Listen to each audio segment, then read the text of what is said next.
सरकारी बजट एवं अर्थव्यवस्था टॉपिक जो पढ़ना है उसका नाम क्या है?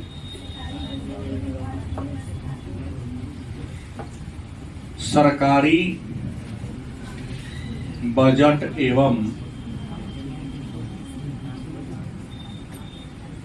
अर्थव्यवस्था। सरकारी बजट मतलब सरकार का बजट। सरकारी बजट मतलब क्या होता है? और अर्थव्यवस्था मतलब देश। तो सबसे पहले जान ले कि बजट है क्या। तो ये जो बजट शब्द है, ये बजट जो शब्द है वह फ्रांसीसी भाषा के शब्द बजटी से बना है। और बजटी का मतलब होता है चमड़े का थैला। साधारण बोलचाल की भाषा में बटुआ। बचपन में रखे होंगे, हम भी बचपन हम लोग रखते थे, बाबा लोग आज भी रखते हैं। नहीं, अब तो आप लोगों के लिए पर्स हो गया। तो प्रश्न है कि बजट जो फ्रांसीसी भाषा के शब्द बजटी से बना है, इसका मतलब क्या होता है? चमड़े का थैला या बटुआ। बजट है क्या? तो बजट का परिभाषा होगा कि सरकार के एक वित्तीय वर्ष के आय तथा व्यय का विवरण। सरकार के एक वर्ष के, एक वित्तीय वर्ष के आमदनी और खर्चा का जो विवरण होता है, आमदनी और खर्चा के विवरण को ही हम बजट के नाम से जानते हैं। बजट प्रतिवर्ष संसद के पटल पर फरवरी महीना के अंतिम सप्ताह में पेश किया जाता है। किस तारीख को? लगभग 28 फरवरी को फाइनली काफी परिचर्चा के बाद, तर्क वितर्क के बाद, त्रुटियों को दूर करते हुए 28 फरवरी को, फरवरी महीना का अंतिम सप्ताह मतलब 28 फरवरी को पेश किया जाता है। लेकिन भारत के इतिहास में कुछ ऐसे वर्ष आए हैं जब बजट को 28 नहीं 29 फरवरी को पेश किया गया। इसके पीछे भी एक कारण था कि जिस फाइनेंस मिनिस्टर ने पेश किया उनका जन्म दिन था 29 फरवरी, और संयोग से भारत का वह 8 बार फाइनेंस मिनिस्टर, 10 बार या 8 बार, अच्छा अंतरिम लेके आपने बोला, और एक बार प्राइम मिनिस्टर के पद पर उन्होंने काम किया था। और उस महापुरुष का नाम है मोरारजी भाई रणछोड़जी देसाई, जो पहले फाइनेंस मिनिस्टर के पद पर कई बार रहे और एक बार प्रधानमंत्री के पद को भी उन्होंने सुशोभित किया था, और 99 वर्ष की अवस्था में मृत्यु को प्राप्त किया था। इनके बारे में ही कहा जाता है कि भारत के उस व्यक्ति का नाम बताइए जो 99 साल जिंदा रहे, लेकिन इन्होंने अपना 25 बार ही वर्षगांठ मनाया। मोरारजी देसाई, क्योंकि 29 फरवरी तो हर चौथे वर्ष आता है ना, लीप ईयर, तो कैसे मनाएंगे? 29 फरवरी आएगा ना, अपना जन्मदिन मनाएंगे, जिस वर्ष आएगा उस पर धूमधाम से बनेगा। नहीं समझे बात को? क्या बोले हैं? नहीं आप बोले। तो बजट क्या है? तो सरकार के एक वित्तीय वर्ष के आमदनी और खर्चा का क्या है? विवरण है। क्या कहते हैं उसको? हम बजट कहते हैं। बजट निजी व्यक्ति का भी हो सकता है, सरकार का भी तो है ही, परिवार का, व्यक्ति का भी, सबका बजट हो सकता है। और याद रखिए, जीवन में सफल होने के लिए, अपने आय और व्यय में तालमेल बैठाने के लिए, संतुलन बनाने के लिए आपको निश्चित तौर पे बजट बनाना ही पड़ेगा। बजट बनाकर तब किसी कार्य को करती है तो सफलता आपको मिलती है। अब बिना बजट के काम करोगे तो गारंटी है सफलता मिल भी सकती है, और असफलता तो गारंटी है, क्योंकि वहां आय की सीमा है लेकिन व्यय की सीमा नहीं है। कुछ लोग मार्केट में चलते हैं,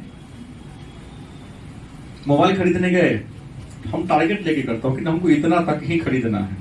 कुछ कहे सर 21,000 तक बढ़ेगा, ले लीजिए सर। 1,000 बढ़ते बढ़ते तो ज्यादा बढ़ जाएगा ना, लेकिन हमने टारगेट ले लिया है कि नहीं इतना, कहीं 7,000 का ही मोबाइल खरीदेंगे तो 7 चाहे जो हो जाए, भले तो महीना वो खराब हो जाए, उससे आगे तो मैं नहीं खरीदूंगा। एक प्लान लेके चलता हूं। और हर इंसान को मेरे ख्याल से बजट बना करके ही अपने आय और व्यय में संतुलन स्थापित करनी चाहिए, ताकि जीवन सफल होगा। अब प्रश्न है, तो बजट का उद्देश्य क्या है? बजट का उद्देश्य क्या है? बजट सरकार बनाती है, चाहे कोई व्यक्ति बनाता है, तो बजट बनाने का कोई ना कोई उद्देश्य होता है।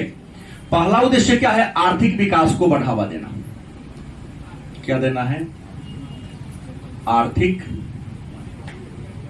विकास को बढ़ावा देना।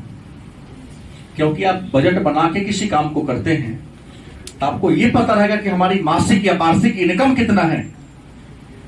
अगर जीवन में आगे बढ़ना है तो जितना आपकी आय है उससे कम व्यय करना पड़ेगा। हर माह के आय से कुछ धनराशि को बचत करना होगा, क्योंकि बचत होगा तब जाके निवेश होगा।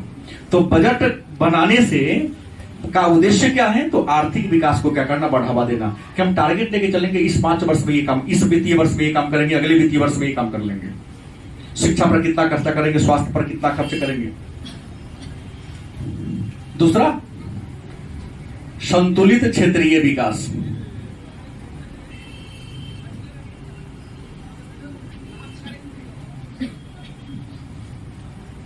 क्या है? संतुलित क्षेत्रीय विकास, मतलब क्षेत्र का संतुलित विकास करना है।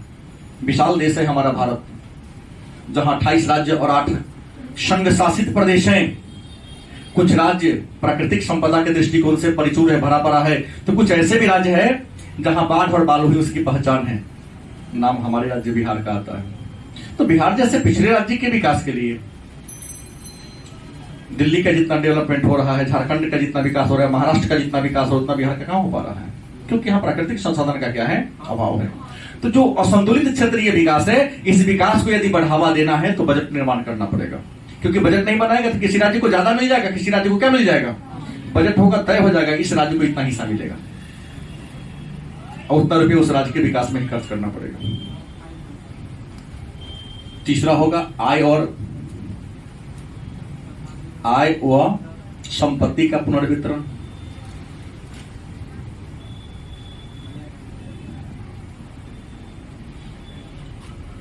देश में आय और धन का जो जमावड़ा कुछ लोगों के हाथ में हो गया है।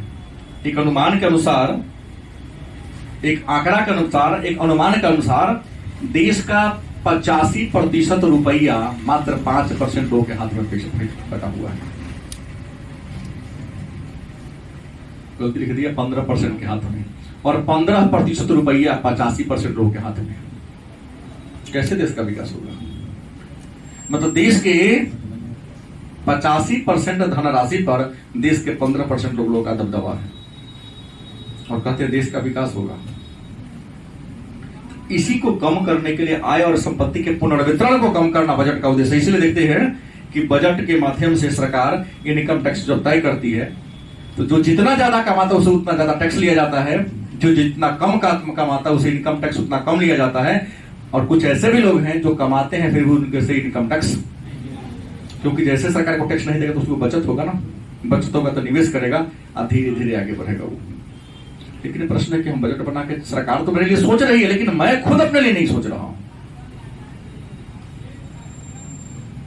अमीर इसलिए अमीर होते जा रहा है कि हर काम प्लानिंग से करता है, कि निश्चित ये निकलता है, टारगेट लेके करता है। हम लोग कर रहे हैं, चल रहे हैं नहीं, लह गया तो लग लिया, लॉ के लेवर चेक चांस। पढ़ा तो है नहीं, परीक्षा में जय गणेश ए पर हाथ पढ़ा, ये सही हो तो जय गणेश सी पर उंगली पड़ गया, सी सही लिखे तो ये होगा। हम जो लह, जो भेटी ठीकते हैं ना, लह जाता है। ये तो सबसे बढ़िया जुगाड़ टेक्नोलॉजी अपने यहाँ का है। क्या जी, अभी हमारे भेटी टिकने वाले महापुरुष सब आगे ही बैठते हैं ना, लहाएगा परीक्षा में सब।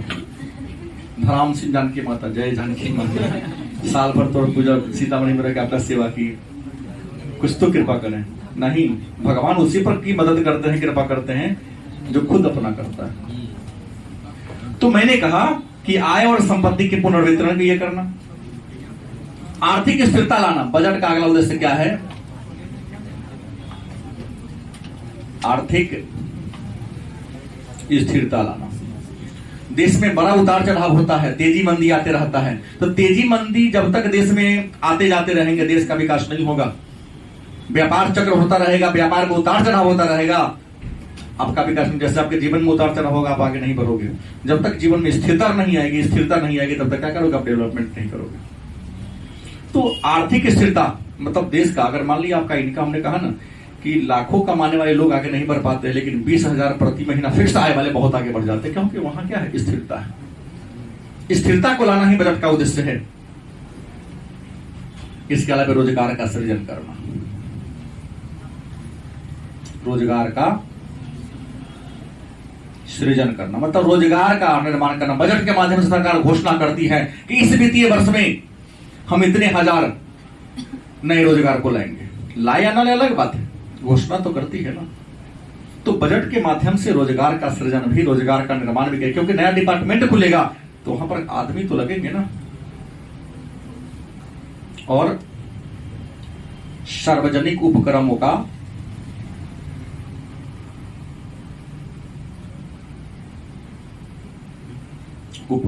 क्या करना? प्रबंधन करना। सार्वजनिक उपक्रम माने कारखाना। उपक्रम का मतलब क्या होता है? सरकार का जो कारखाना है उसका क्या करना? मैनेजमेंट करना। बजट का क्या है? उद्देश्य। अब प्रश्न है, बजट के संघटक अथवा बजट की संरचना पर बात आती है।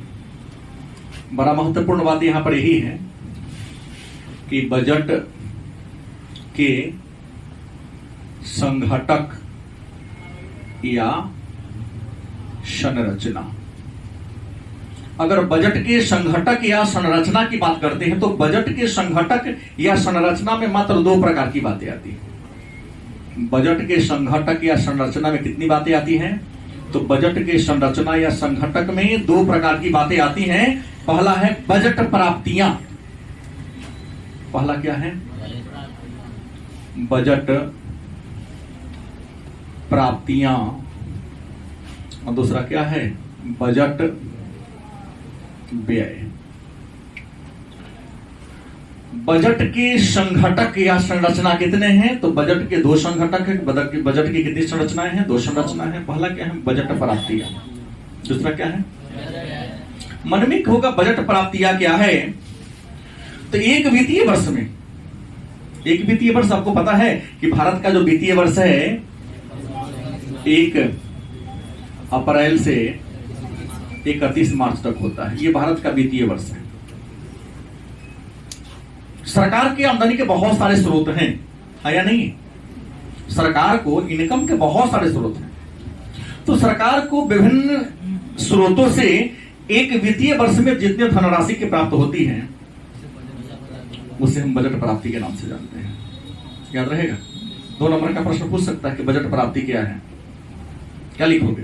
कि सरकार को एक वित्तीय वर्ष में उत्पादन के विभिन्न साधनों से या आय के विभिन्न साधनों से जितनी धनराशि की प्राप्ति होती है, जितनी मुद्रा की प्राप्ति होती है, उसे हम बजट प्राप्तियां के नाम से जानते हैं। और याद रखेंगे, सरकार की आमदनी के अगर सोर्स बहुत ज्यादा है तो सरकार को खर्च करने का एरिया भी बहुत, क्षेत्र भी बहुत ज्यादा है या नहीं है? बस परिभाषा बजट व्यय क्या है? सरकार देश के विकास के लिए बजट के माध्यम से विभिन्न क्षेत्रों पर जो खर्च करने का के लिए धनराशि तय करती है। शिक्षा के विकास के लिए, स्वास्थ्य के विकास के लिए, परिवहन संचार के साधनों के विकास के लिए, कारखाना के विकास के लिए, रोजगार के क्षेत्र में, विभिन्न क्षेत्रों में सरकार खर्च करती है कि नहीं करती? तो बजट में ऐलान किया जाता है कि हम किस क्षेत्र में कितना धनराशि खर्च करेंगे। तो बजट के माध्यम से विभिन्न क्षेत्रों में की जाने वाली खर्च को हम बजट व्यय के नाम से, यह भी 2 अंक का प्रश्न आपसे पूछा जा सकता है कि बजट व्यय क्या है और बजट प्राप्ति। प्राप्ति माने आने वाला, व्यय माने खर्चा होने वाला। क्योंकि हम सरकार का पढ़ा रहे हैं तो बजट मतलब क्या होता है? आमदनी और खर्च के विवरण को बजट कहते हैं। लेकिन बजट प्राप्तियां है, क्लियर हो गया? आमदनी के स्रोत से विभिन्न आय, बजट व्यय माने खर्चा, सरकार को विभिन्न स्रोत से खर्चा होता है। ये जो बजट प्राप्तियां हैं इसके भी 2 भाग हैं। बजट प्राप्तियां के ये जो बजट प्राप्ति है इसके कितने भाग हैं? 2 भाग हैं। बजट प्राप्ति के 2 भाग हैं। पहला कौन है? राजस्व प्राप्तियां। राजस्व प्राप्तियां। दूसरा क्या है?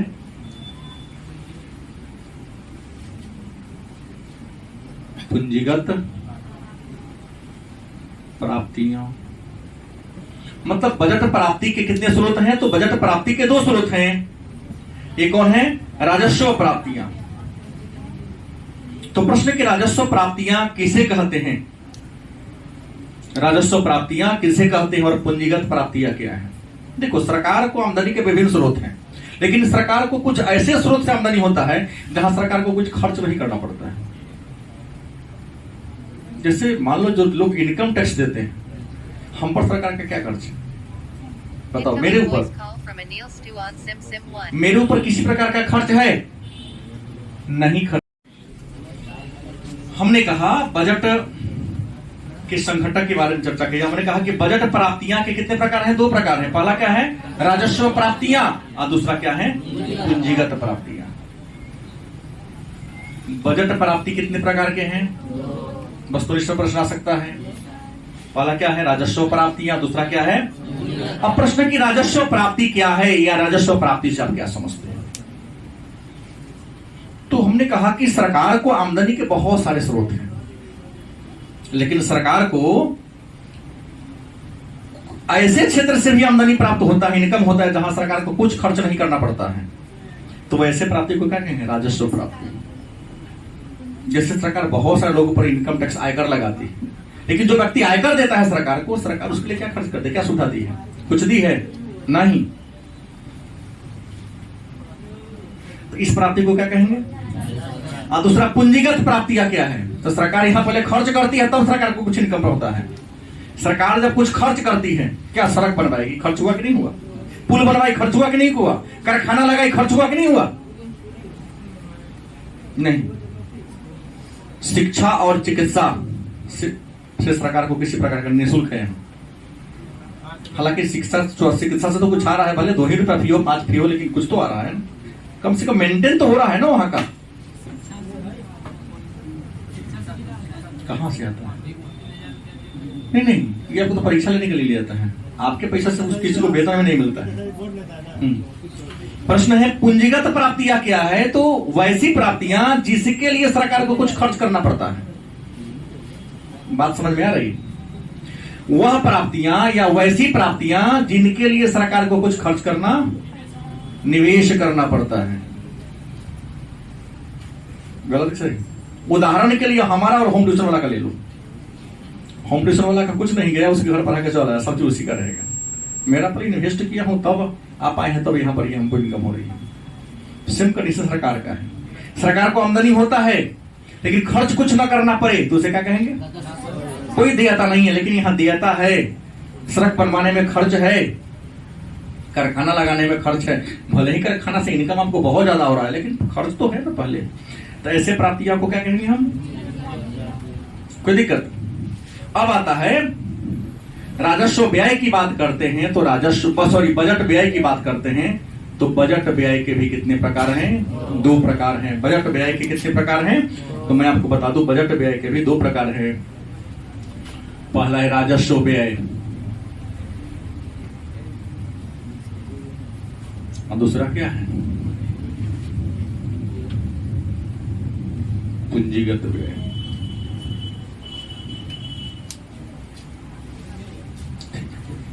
पहला क्या है? राजस्व व्यय, दूसरा क्या है? पूंजीगत व्यय। तो प्रश्न है कि राजस्व व्यय क्या है? हमने अलग बात यहां कहा कि जिसको प्राप्त करने के लिए सरकार को खर्च नहीं होता, लेकिन इनकम टैक्स है, तो सरकार ने भी इनकम टैक्स जमा करने के लिए कहीं ना कहीं ऑफिस खोल के रखा है, कुछ कर्मचारी को बहाल करके रखा है कि नहीं रखा है? सीतामढ़ी में बहुत बड़ा एक इसका ऑफिस है या नहीं? अच्छा, नहीं देखे, कोई बात नहीं, लेकिन है। प्रश्न है राजस्व व्यय क्या है? तो राजस्व को प्राप्त करने के लिए भी सरकार को कुछ ना कुछ, कहीं ना कहीं थोड़ा ना थोड़ा व्यय करना होता है, खर्च करना होता है। चाहे उसके कर्मचारी के वेतन पर करना हो, चाहे उस कर्मचारी के काम करने के लिए ऑफिस बनवाना हो, कार्यालय बनवाना हो, उसे क्या कहेंगे? अब पूंजीगत व्यय, तो पूंजीगत आय को प्राप्त करने के लिए मतलब सड़क बनवाने हैं, सड़क से हमको रोड टैक्स मिलता है, टोल टैक्स मिलता है, विभिन्न प्रकार के टैक्स मिलता है, कारखाना से हमें मुनाफा की प्राप्ति होती है, तो कारखाना को लगाने में जो खर्च हो उसको हम पूंजीगत व्यय, रुपया के रूप, मशीनरी लगाने में, विभिन्न प्रकार की टेक्नोलॉजी को लगाने में जो खर्च होता है उसको हम पूंजीगत व्यय के नाम से जानते हैं। ये दोनों बातों को जानेंगे। अब है राजस्व प्राप्ति के घटक कौन कौन है। प्रश्न क्या है, अब एक पर चर्चा पहले कर लेंगे, बारी बारी सब पर चर्चा होगी ना। प्रश्न है राजस्व प्राप्ति के घटक की बात करते हैं, घटक का होता चाहे तत्व का होता, तो राजस्व प्राप्ति के घटक की बात करते हैं तो राजस्व प्राप्ति के दो घटक हैं। क्योंकि ये सवाल नहीं हो पाएगा आज, इसी दोनों में निपट के रह जाएगा। राजस्व प्राप्ति के कितने घटक हैं? तो राजस्व प्राप्ति के दो घटक हैं। पहला है कर प्राप्ति, पहला क्या है और दूसरा क्या हो? गैर कर, गैर कर प्राप्ति। और प्रश्न हो कर प्राप्ति क्या है? तो टैक्स के रूप में सरकार को जो आमदनी होता है, टैक्स के रूप में जो सरकार को कर प्राप्त होता, मतलब आय प्राप्त होता है, जो धनराशि प्राप्त होता है, उसे क्या कहेंगे? बात समझ में आ रही? टैक्स के रूप में सरकार को जो राजस्व मिलता है, तो धनराशि प्राप्त होता है, उसे क्या कहेंगे? गैर कर प्राप्ति। गैर कर प्राप्ति टैक्स नहीं है, टैक्स के अतिरिक्त भी लाइसेंस है, लाइसेंस लेने में और भी कई प्रकार के जुर्माना से, उपहार से, गलत कि सही? टैक्स नहीं है, लेकिन टैक्स के अतिरिक्त भी सरकार को कई प्रकार की आमदनी के स्रोत हैं, उसे हम क्या कहेंगे? गैर कर प्राप्ति। तो पहले कर प्राप्ति में क्या होगा? तो पहला होगा आयकर।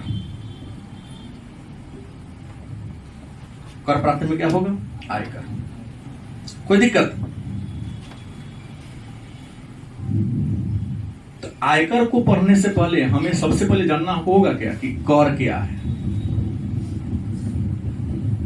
मतलब टैक्स क्या है, कर क्या है, या कर से आप क्या समझते हैं। तो कर वैसा भुगतान है, या कर एक प्रकार का क्या है? भुगतान है, जो सरकार के द्वारा किसी उद्यमी पर, किसी व्यक्ति पर एक निश्चित शर्त को पूरा करने के बाद लगाया जाता है। सरकार के द्वारा किसी संस्था, कंपनी या व्यक्ति पर के आय पर लगाया गया भुगतान को क्या कहते हैं? कर कहते हैं। फिर प्रश्न होगा कर कितने प्रकार के होते हैं, तो आपको बता दें कि कर, ऐसे तो कई प्रकार के कर के बारे में मैं चर्चा करूंगा, लेकिन अब तो केवल एक जीएसटी आ गया है, लेकिन फिर भी आते हैं कर के प्रकार। तो सबसे पहला होगा प्रत्यक्ष कर, दूसरा क्या होगा? अप्रत्यक्ष कर। तो सबसे पहले जाने कि प्रत्यक्ष कर है क्या। चर्चा पहले भी हमने किया था, कहा कि बजट में इसके बारे में विस्तार से चर्चा होगी। पहला क्या है? प्रत्यक्ष कर। तो प्रत्यक्ष कर किसे कहते हैं? हमने पिछले क्लास में क्या कहा कि प्रत्यक्ष कर वह कर है जो जिस व्यक्ति पर लगाया जाता है उसका अंतिम रूप से भुगतान वही व्यक्ति करता है। जिस व्यक्ति पर कर लगाया जाता है यदि उसका भुगतान वही व्यक्ति करे तो उस कर को क्या कहेंगे? प्रश्न को 2 नंबर में पूछा गया है, 2 बार जान लीजिएगा कि प्रत्यक्ष कर क्या है। तो आपका उत्तर क्या होगा कि प्रत्यक्ष कर वह कर है जो कर जिस व्यक्ति पर लगाया जाता है उसका भुगतान अंतिम रूप से वही व्यक्ति करे, तो उसे क्या कहेंगे? कैसे? क्योंकि आयकर जिस व्यक्ति पर लगाया जाता है उसका भुगतान भी। दूसरा क्या है? अप्रत्यक्ष कर। दूसरा क्या है? अप्रत्यक्ष कर क्या है या अप्रत्यक्ष कर किसे कहते हैं? तो अप्रत्यक्ष कर उस कर को कहते हैं जो कर जिस व्यक्ति पर लगाया जाता है वह व्यक्ति उसका भुगतान नहीं करती है, बल्कि उसको दूसरे व्यक्ति पर क्या कर देती है? डाल देती है। क्या होगा? बिक्री कर।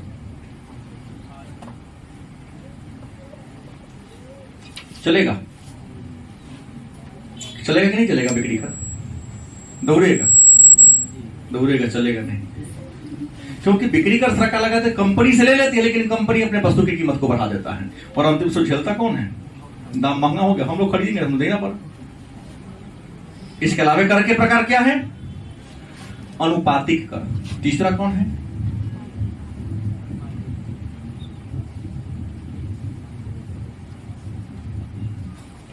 एक निश्चित अनुपात में लगाए जाने वाले कर को सभी आय वर्ग के लोगों पर जब एक ही अनुपात में,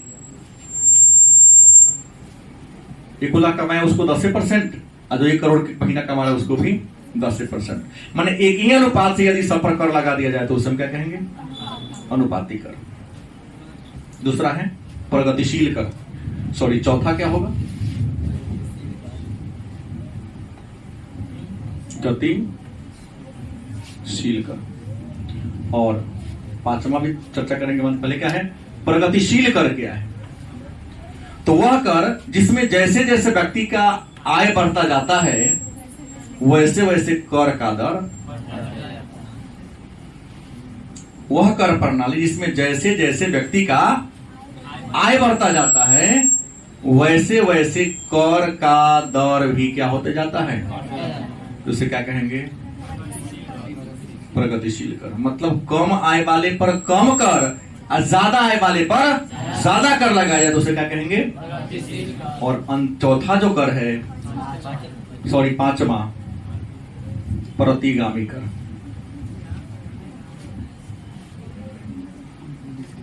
क्या है? प्रतिगामी कर।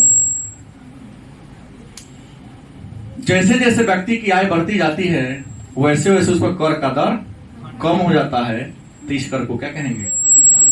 किसी भी देश में नहीं है ये सब, किसी भी देश में नहीं है, चलने नहीं करेगा। चलने वाला ये नहीं, कम कमाएगा उसको ज्यादा टैक्स देना पड़ेगा, जो ज्यादा कमाएगा उसको। लेकिन एक बात है कि देश के विकास के लिए, कई बार व्यक्ति के विकास के लिए लगा देना जरूरी है कि ज्यादा कमाएंगे तो टैक्स कम देना पड़ेगा, तो ज्यादा कमाने के चक्कर में सबकी गरीबी दूर हो जाएगी, लेकिन भूखमरी आ जाएगा। मतलब प्रतिगामी कर वह कर है जिसमें जैसे जैसे व्यक्ति की आय बढ़ती जाती है कर का दर, और एक आता है मूल्यानुसार कर।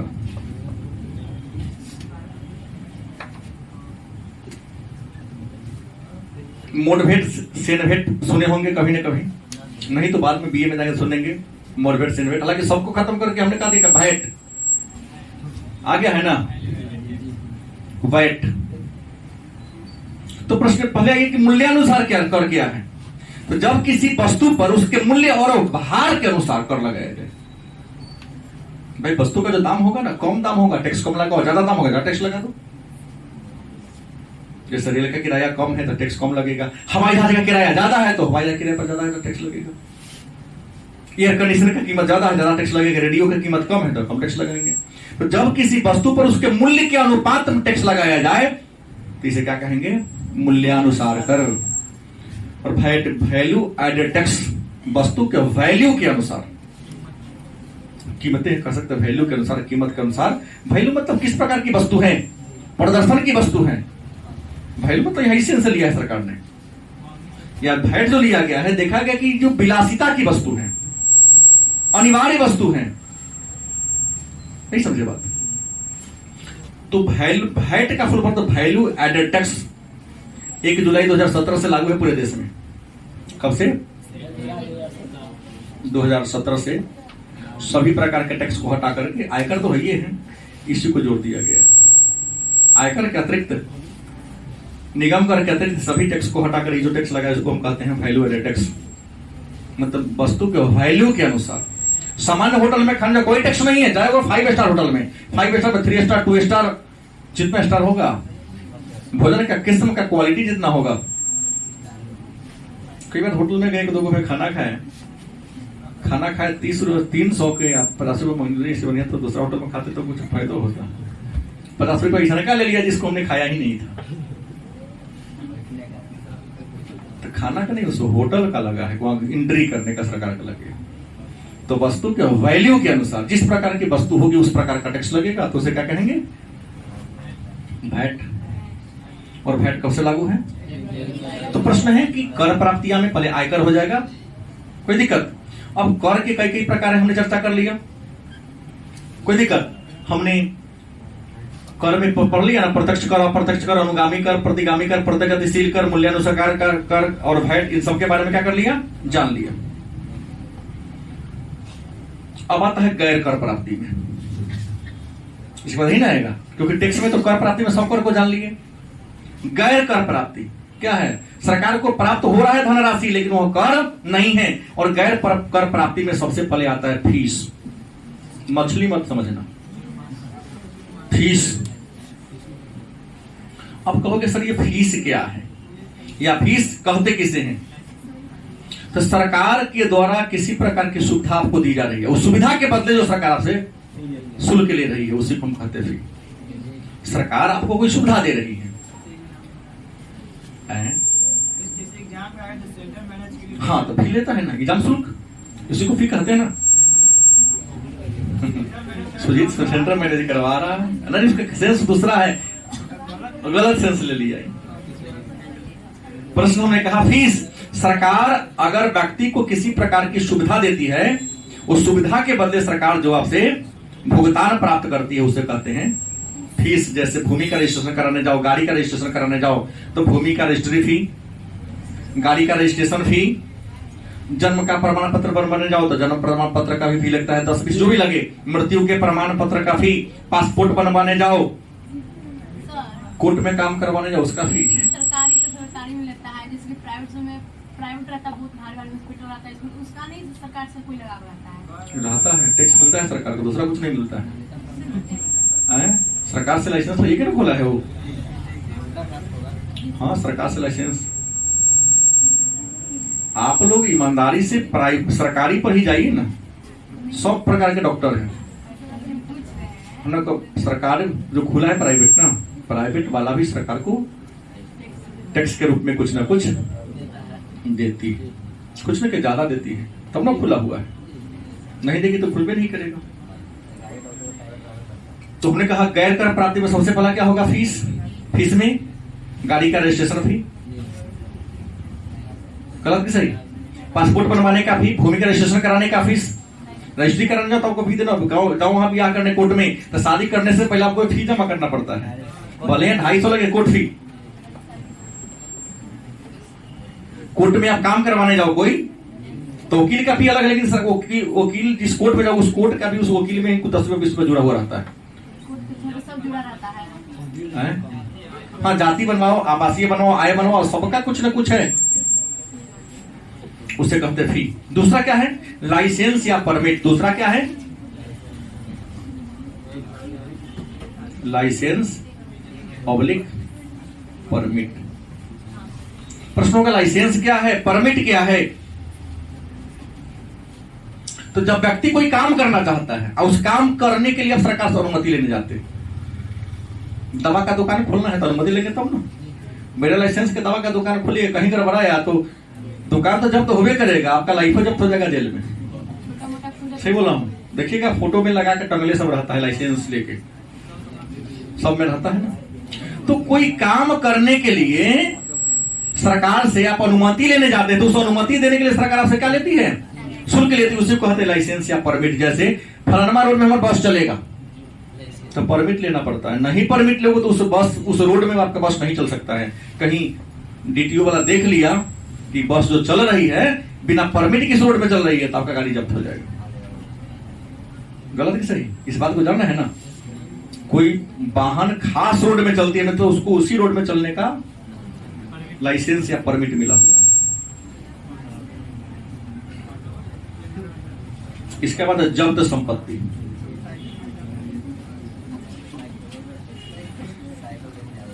क्या है?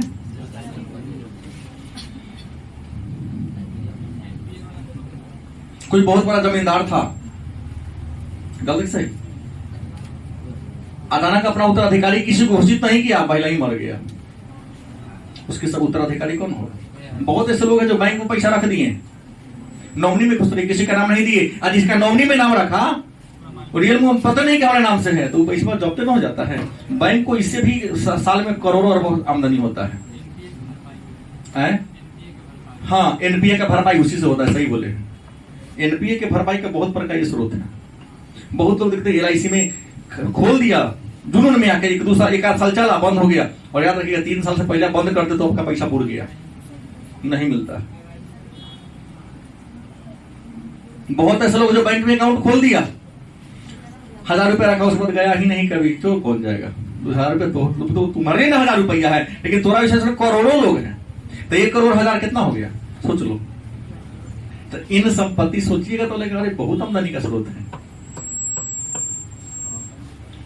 तो इसे क्या कहते हैं, जब संपत्ति, कोई व्यक्ति के पास संपत्ति है, अचानक कुछ ने कुछ गड़बड़ी किया तो सरकार ने उसको जब्त कर लिया। सुनते होंगे कि फलना डिपार्टमेंट का अधिकारी पर छापा पड़ा, उसके घर से इतना रुपया मिला, इतना सोना मिला, उसको जब्त कर लिया गया। जब्त करके कहां जाता है? सरकार के पास जाता है।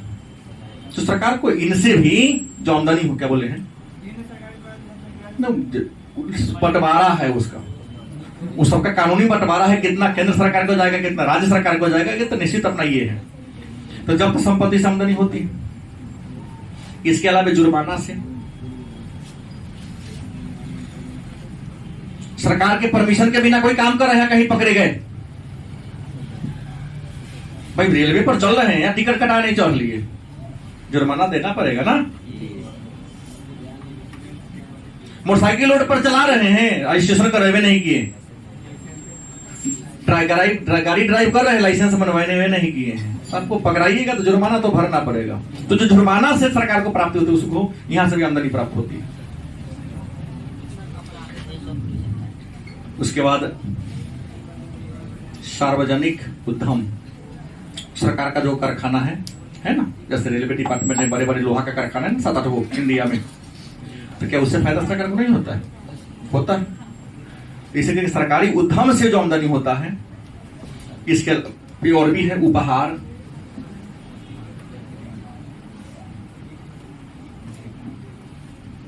अनुदान दे देता है। बिल गेट्स जैसे लोग, बड़े बड़े पूंजीपति उद्यमी जो लोग हैं, गरीब देशों को देश ही दे देता है, खर्चा कीजिएगा, मिलता है ना। उपहार में भी, जैसे कोरोना काल आया तो रतन टाटा ने 1500 करोड़ दे दिया। रतन टाटा ने भारत सरकार को कितना दे दिया? अरे दानी होगा तो का कोई होगा तब ना उसका नाम चलता है। जितना भी भारत सरकार में हस्ती रतन टाटा का है, मुकेश अंबानी का नहीं है, जान लीजिएगा, अडानी का भी नहीं। हाँ, पूंजीपति में नाम अलग है, लेकिन सामाजिक सेवा में जो स्थान रतन टाटा का नाम आता है। आजीम तो शिक्षा के क्षेत्र में केवल करते हैं, हाँ, विप्रो के मालिक हैं। शिक्षा के क्षेत्र में आजीम प्रेम जी बहुत अच्छा काम करते हैं। तो प्रश्न उपहार के रूप में आता है ना। कोरोना काल में सरकार ने ऐलान किया राष्ट्रीय आपदा कोष में जमा करें, जेकर जी औकात था, कोनो का 10 रुपया, कोनो का 20 रुपया, कोनो का 100 रुपया। 1 अरब 35 करोड़ देश की आबादी, 1-1 रुपया दिया तो 1 अरब 35 करोड़ हो गया। गलत सही? काहे 1 रुपया देगा भाई? देश ने हमको बहुत दिया है, तो कम से कम अगर 100 रुपया भी देते, सोच लो कितना चला गया होगा। तो सरकार को ऐसे भी प्राप्ति होती है।